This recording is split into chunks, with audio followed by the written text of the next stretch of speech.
Hello, Des. Good to have you back in the studio with me again today. It's great to be back with you, Sue. It's lovely to see you again. And today we're going to talk about the Johari window. And some people will be Hmm. familiar with Johari window, others may not. I wondered if you could just also, before we get into the detail, set the scene for why you've chosen this subject.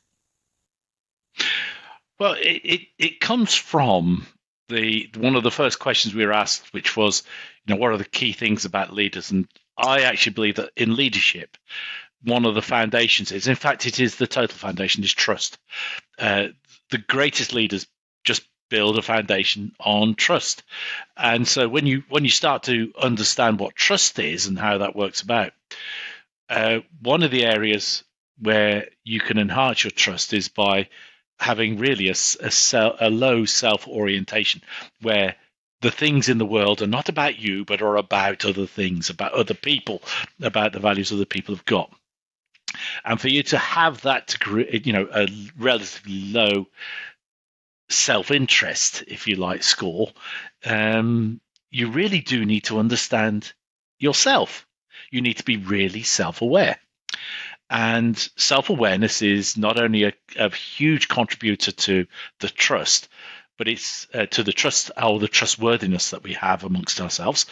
But it also builds into the emotional intelligence that people have.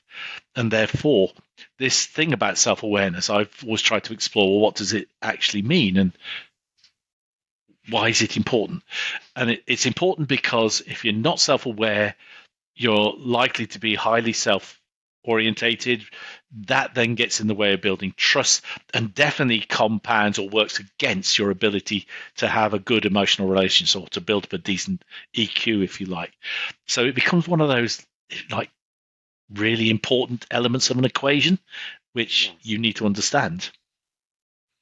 And presumably, you need to understand wherever you are in the organization, but as you become a leader, it becomes even more important.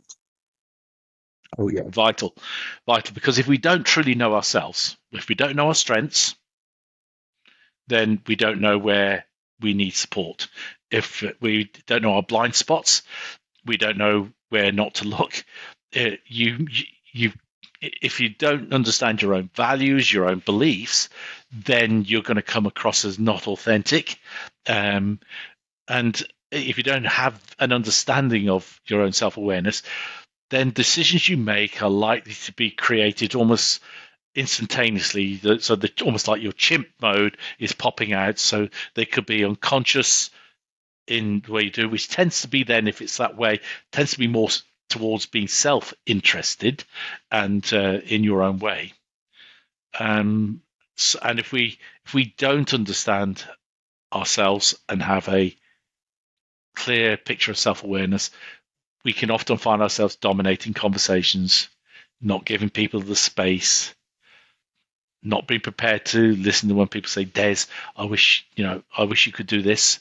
It would be so much better," because you can't hear it, and we'll probably end up making decisions which feel really good for us, but we've not considered anybody else, Mm. and that can be harmful.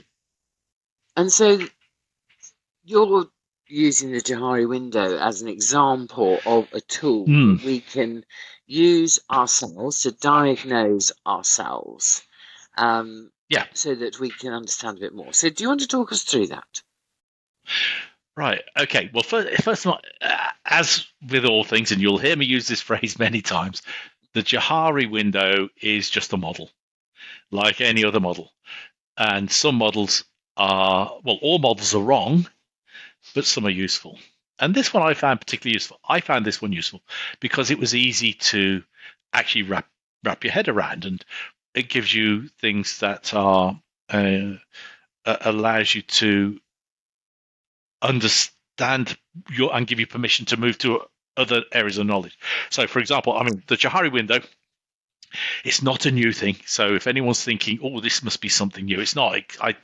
I believe it goes back to the 1950s, and there was a couple of social scientists, Joseph Luft and Harrington Ingham, and that's I think Joseph must be the Joe bit of it, and Harrington Ingham must be the Harry bit, so Joe and Harry. I don't, or maybe that bit could be apocryphal. I don't know. But the idea of the Johari window was, if you could imagine a 2 by 2 grid, and along the bottom you've got a line which says myself, me, self, right? And then you could segment that up into 2 areas: known about yourself, something I know about me, and something I didn't know about me. So I've got self, I've got known and unknown. And then if you look at it from another dimension, is that when you turn up, it's what others see, right? And again, there could be things that there's a known area and an unknown area.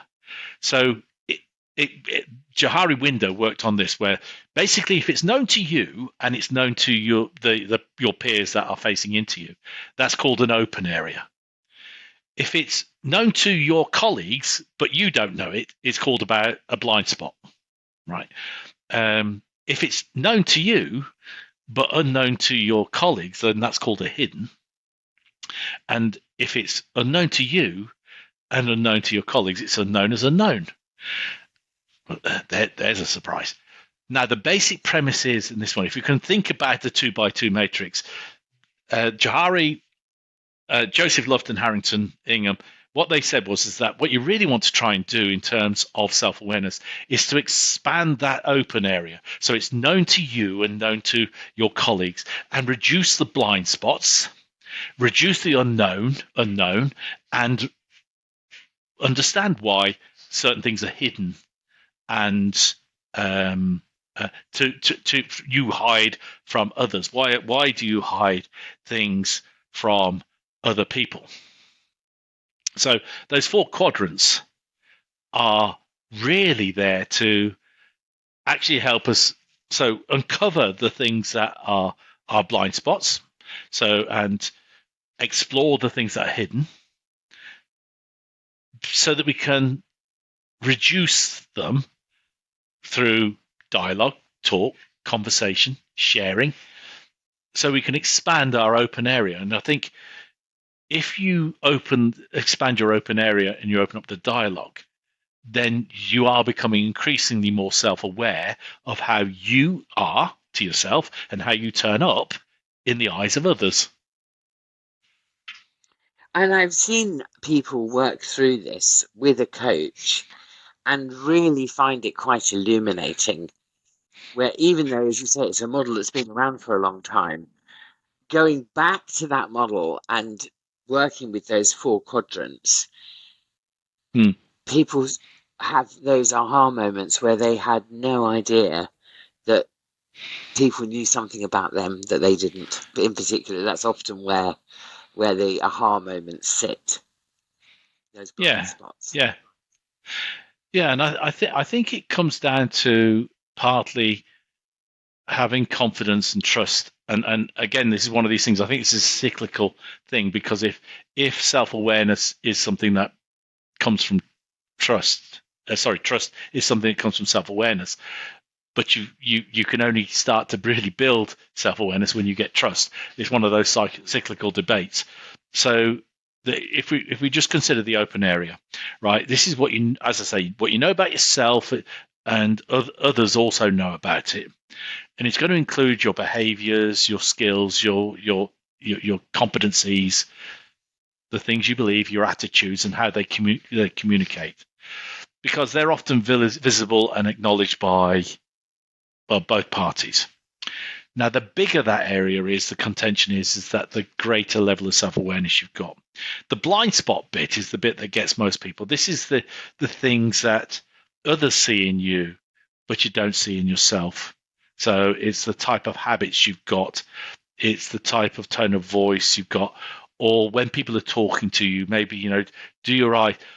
So I know people who, when they are listening intently, look and almost start to gaze. They don't blink. Right. But they didn't realize, this particular individual didn't realize, that to me was signaling all of a sudden you switched off and you're not paying attention to me. When it was the reverse, they were actually paying attention, but they were coming across. It was a blind spot to them. They didn't know that. And when I said to them, are you paying attention? Yeah, I am. And so when you said, well, when I was saying that, you looked as though you were good, you were gone off into another world somewhere. No, I was just listening really hard. And that's the way I do it.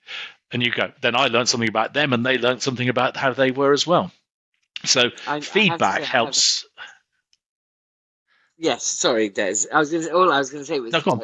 I know for myself in conversations with people, let's say you're having a deep conversation about something very important, and I have learnt to say to somebody, "This silence is me thinking. It's not because I don't agree with you."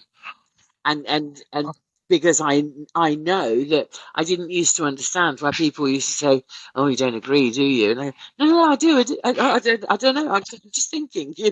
So it enables me to articulate that and almost ask for the silence to be held for a bit while my brain processes, which is really useful for me. Yeah, yeah. Well, I think that's good because that's self awareness on your part. You knew you were giving that that that link out, right? So you knew that was the thing. So that was your signal. And if you need that space to think, then explaining it to people is taking something out of the unknown for them or hidden for them, if you like, Yeah. and bringing it into the known to them. So it expands that open area. And that's a beautiful way to do things. It's really, really very powerful. I mean, because that hidden area. So if you hadn't have done that hidden area, these are things that you probably know about yourself, but for whatever reason you choose to keep quiet. You don't share it with you.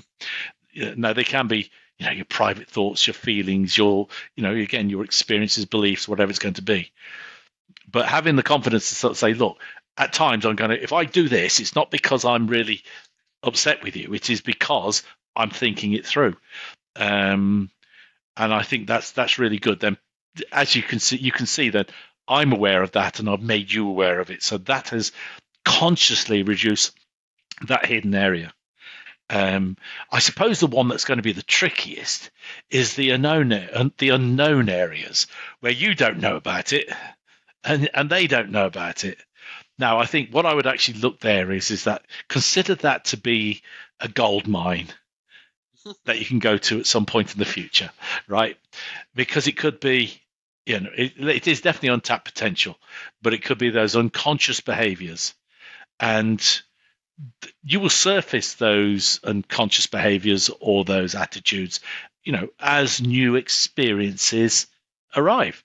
You may get put into a new stressful situation. And, if you know, for example, that when you're in a stressful situation and you're thinking, you go really silent, it isn't because you're pulling away. It is just because you're doing it. Now you say, this is a very new experience for me and it's quite scary, isn't it? Well, great. You've now opened up your open area and you Yes. become self-aware. And the bigger the open area and the wider you can make it, just by considering the fact the things that are known by you and known by the other person, and listening to feedback so that the things that may be blind spots or unknown to you, you can see and respond to and deal with them in an appropriate way. That you can, if you appreciate that it's better for something to be in the open area than it is to be hidden, as long as it's not something it's a little secret you've got to cherish and keep to yourself, then allow people to know what that is and look for new experiences to hide or, untap that gold mine, which is the hidden area, the unknown. Mm, mm. Thank you, Yeah. Des. I think this is not only a useful tool for ourselves, I think this is a really useful tool for the improvement practitioner. When you're coaching somebody, if you notice things about how they're talking as well, using the Johari window with somebody and talking through this known, unknown, hidden blind spot, and so on, I think is a really helpful way of bringing people on as improvement practitioners in themselves. So I think it's a great tool. Thank you very much, Des, for today. Really enjoyed talking to you. Thanks, Suze. Really, really nice to be with you again.